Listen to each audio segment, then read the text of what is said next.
Finally it occurred to me that I would call as though nothing had happened, and send a message in by the maid asking Mrs. Strickland if it was convenient for her to see me. This would give her the opportunity to send me away. But I was overwhelmed with embarrassment when I said to the maid the phrase I had prepared, and while I waited for the answer in a dark passage I had to call up all my strength of mind not to bolt. The maid came back. Her manner suggested to my excited fancy a complete knowledge of the domestic calamity. "Will you come this way, sir?" she said. I followed her into the drawing room.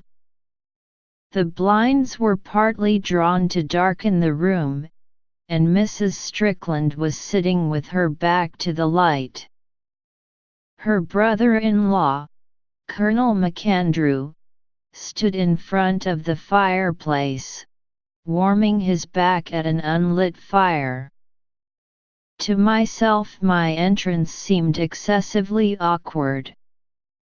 I imagined that my arrival had taken them by surprise, and Mrs. Strickland had let me come in only because she had forgotten to put me off. I fancied that the Colonel resented the interruption. "I wasn't quite sure if you expected me," I said, trying to seem unconcerned. "Of course I did. Anne will bring the tea in a minute." Even in the darkened room, I could not help seeing that Mrs. Strickland's face was all swollen with tears.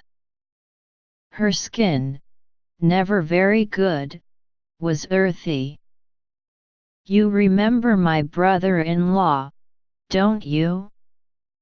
You met at dinner, just before the holidays." We shook hands. I felt so shy that I could think of nothing to say, but Mrs. Strickland came to my rescue.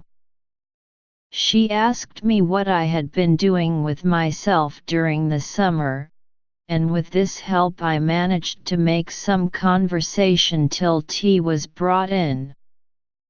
The Colonel asked for a whiskey and soda. "You'd better have one too, Amy," he said. "No, I prefer tea." This was the first suggestion that anything untoward had happened. I took no notice, and did my best to engage Mrs. Strickland in talk. The Colonel, still standing in front of the fireplace, uttered no word. I wondered how soon I could decently take my leave, and I asked myself why on earth Mrs. Strickland had allowed me to come. There were no flowers, and various knick-knacks, put away during the summer, had not been replaced. There was something cheerless and stiff about the room which had always seemed so friendly. It gave you an odd feeling, as though someone were lying dead on the other side of the wall. I finished tea,